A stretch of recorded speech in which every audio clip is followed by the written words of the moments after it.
जय मां कामाख्या, हर हर महादेव। सनातन तंत्र परंपरा के अनुसार जब भी हम माँ के 10 रूप अर्थात 10 महाविद्या की बात करते हैं तो अक्सर हमारा ध्यान माँ काली के उग्र स्वरूप पे या फिर माँ तारा के ज्ञान स्वरूप पर जाता है। लेकिन तंत्र जगत में एक ऐसी महाविद्या भी है जिन्हें इस पूरे ब्रह्मांड की ढांचे का स्वरूप या फिर आधार भी माना गया है, और वो महाविद्या है माँ भुवनेश्वरी, जिन्हें 10 महाविद्याओं में से चौथी महाविद्या माना जाता है। आधुनिक क्वांटम फिजिक्स आज जिस चीज़ को स्पेस टाइम फैब्रिक या मैट्रिक्स ऑफ रियलिटी कहता है, यानी वो शून्य या स्थान जिसके भीतर संपूर्ण ब्रह्मांड स्थित है, तंत्र शास्त्र ने हजारों साल पहले उसी अनंत आयाम को माँ भुवनेश्वरी का नाम दिया था।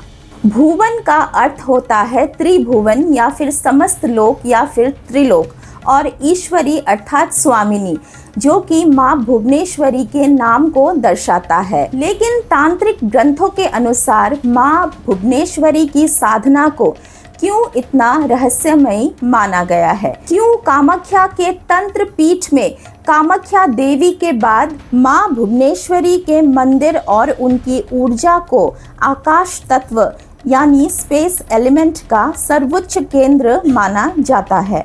और सबसे बड़ा सवाल, एक साधक के लिए भुवनेश्वरी साधना का वास्तविक अर्थ क्या है? क्या माँ भुवनेश्वरी की साधना सिर्फ सांसारिक सिद्धियों के लिए ही किया जाता है, या फिर ये साधना अपने मन तथा चेतना के बंधनों को तोड़कर अनंत में विलीन होने का एक मार्ग है? तो चलिए आज इस वीडियो में हम माँ भुवनेश्वरी तथा भुवनेश्वरी माँ की साधना के विषय में बात करेंगे और जानेंगे कि माँ भुवनेश्वरी की साधना से हमारे मन, शरीर तथा ऊर्जा से क्या संबंध है।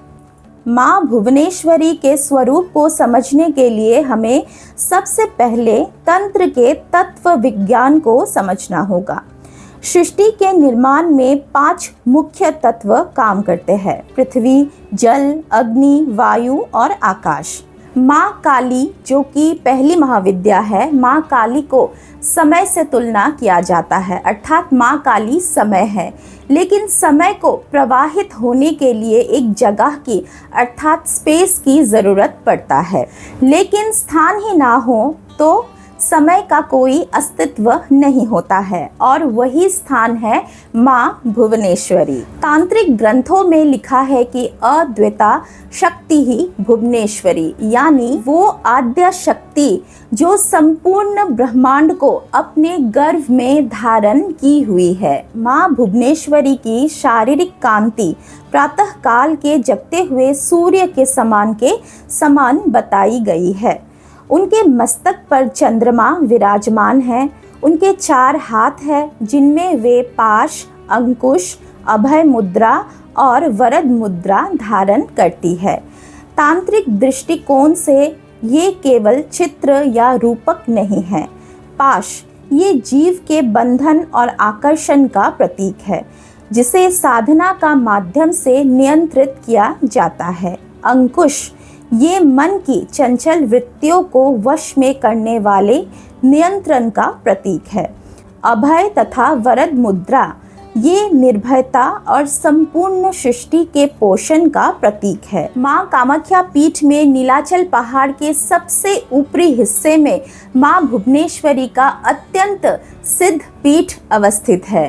तांत्रिक परंपरा में माना जाता है कि कामाख्या का गर्भगृह यदि सृष्टि का मूल केंद्र है तो माँ भुवनेश्वरी का स्थान उस ऊर्जा के असीम विस्तार का प्रतीक है। तंत्र शास्त्र के अनुसार हर महाविद्या का एक बीज मंत्र होता है। बीज मंत्र कोई साधारण शब्द नहीं होता है।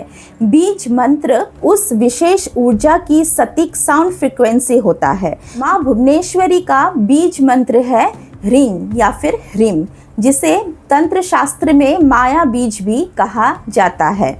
मंत्र विज्ञान के अनुसार ह का अर्थ है शिव या चेतना, र का अर्थ है प्रकृति या अग्नि यानी ऊर्जा, ई का अर्थ है महामाया या शक्ति।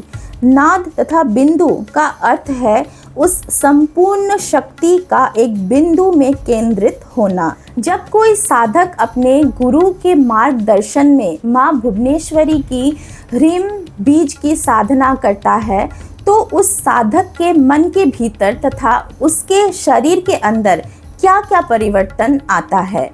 मानव शरीर में 7 मुख्य चक्र होते हैं। माँ भुवनेश्वरी का सीधा संबंध अनाहत चक्र यानी हार्ट चक्र और आज्ञा चक्र यानी थर्ड आई चक्र से माना गया है। अनाहत चक्र स्थान का, विस्तार का और प्रेम का केंद्र है। जब अनाहत चक्र पर ह्रीं ध्वनि या फिर ह्रीम ध्वनि का स्पंदन होता है तो साधक के भीतर का संकुचित अहंकार टूटने लगता है।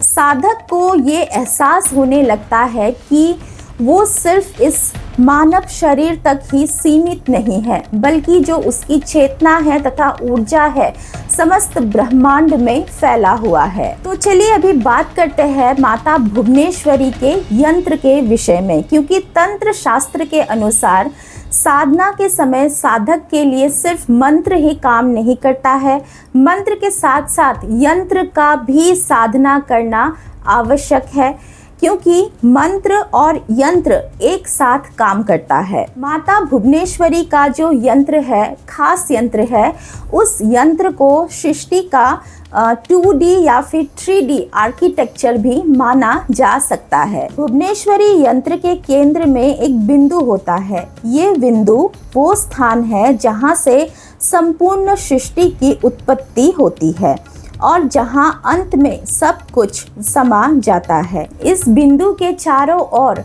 त्रिकोण, षटकोण, अष्टदल कमल तथा भूदाह होता है। तो आइए समझते हैं त्रिकोण, षटकोण, अष्टदल कमल तथा भूदाह के विषय में, जो माँ भुवनेश्वरी यंत्र को बहुत खास बनाता है, जो कि सृष्टि का 2D या फिर 3D आर्किटेक्चर माना जा सकता है। त्रिकोण जो 3 गुणों अर्थात सद्गुण, रजगुण, तमगुण और 3 शक्तियों अर्थात इच्छा, ज्ञान और क्रिया शक्ति को दर्शाता है। षटकोण जो कि पुरुष तथा प्रकृति के संतुलन का प्रतीक है। अष्टदल कमल जो अष्ट सिद्धियों को तथा अष्ट प्रकृतियों को प्रतिनिधित्व करता है। अष्ट प्रकृतियाँ यानी पंच तत्व, मन, बुद्धि और अहंकार। अंत में भूदा यानी जो आउटर स्क्वायर है माँ भुवनेश्वरी के यंत्र का, ये इस भौतिक जगत की सीमा तथा दिशाओं को दर्शाता है। जब एक साधक त्राटक के माध्यम से या ध्यान में भुवनेश्वरी यंत्र पर अपनी चेतना को केंद्रित करता है तो उसके मस्तिष्क की तरंगे शांत होने लगती है। यानी इस साधना के दौरान जब साधक मन लगा के अर्थात त्राटक योग के द्वारा अपना जो ध्यान है वो भुवनेश्वरी के यंत्र पर अगर केंद्रित करता है तो साधक का जो दिमाग है वो बीटा स्टेट से अल्फा तथा थीटा स्टेट तक पहुंच जाता है और इसी को तांत्रिक भाषा में यंत्र की साधना कहा जाता है और आधुनिक भाषा में इसे विजुअल न्यूरल कंडीशनिंग कहा जाता है।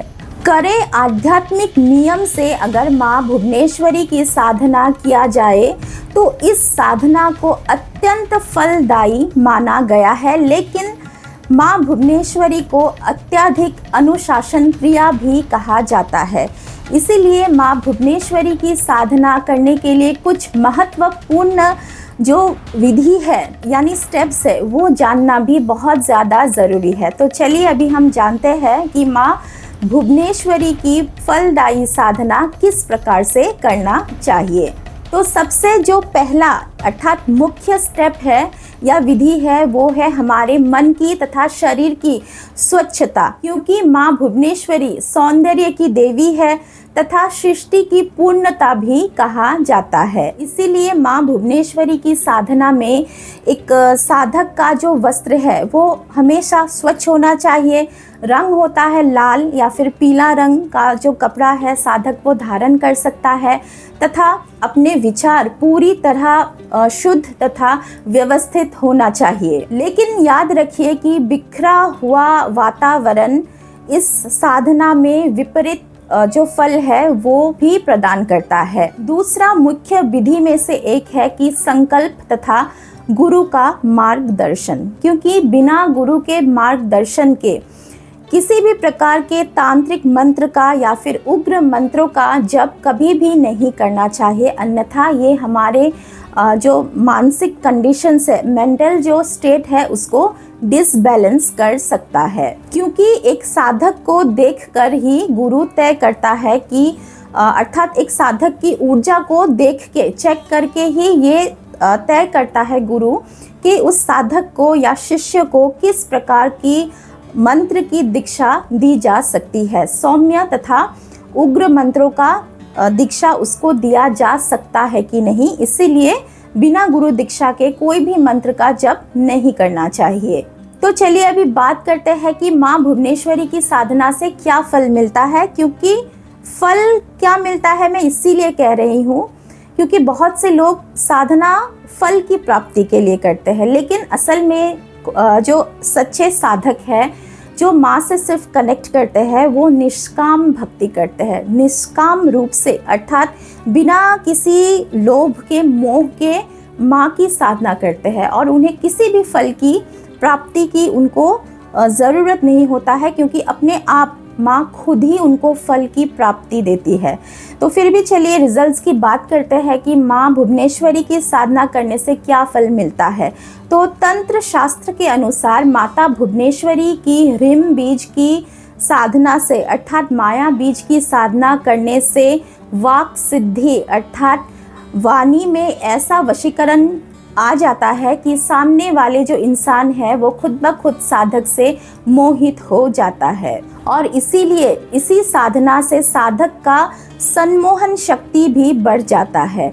लेकिन इनमें से सबसे मुख्य बात अर्थात मुख्य फल ये है कि इस साधना से हमारे जो माया है, माया का आवरण संपूर्ण रूप से टूट जाता है। लेकिन सबसे जो मुख्य फल है अगर हम बात करें तो माँ भुवनेश्वरी की साधना से आजीवन एक साधक को अखंड लक्ष्मी तथा ऐश्वर्य की प्राप्ति होता है और साधक अपने जीवन तथा मृत्यु के भय से संपूर्ण रूप से मुक्त हो जाता है। तो तंत्र हमें ये नहीं सिखाता है कि ईश्वर कहीं दूर बादलों के पार आसमान में बैठे हुए हैं, बल्कि तंत्र हमें ये सिखाता है कि जो बाहर असीम ब्रह्मांड फैला हुआ है वही ब्रह्मांड जो उसकी ऊर्जा है हमारे अपने अपने अंदर भी है। माँ भुवनेश्वरी साधना वास्तव में अपने भीतर के उस अनंत स्थान को खोजने की एक यात्रा है।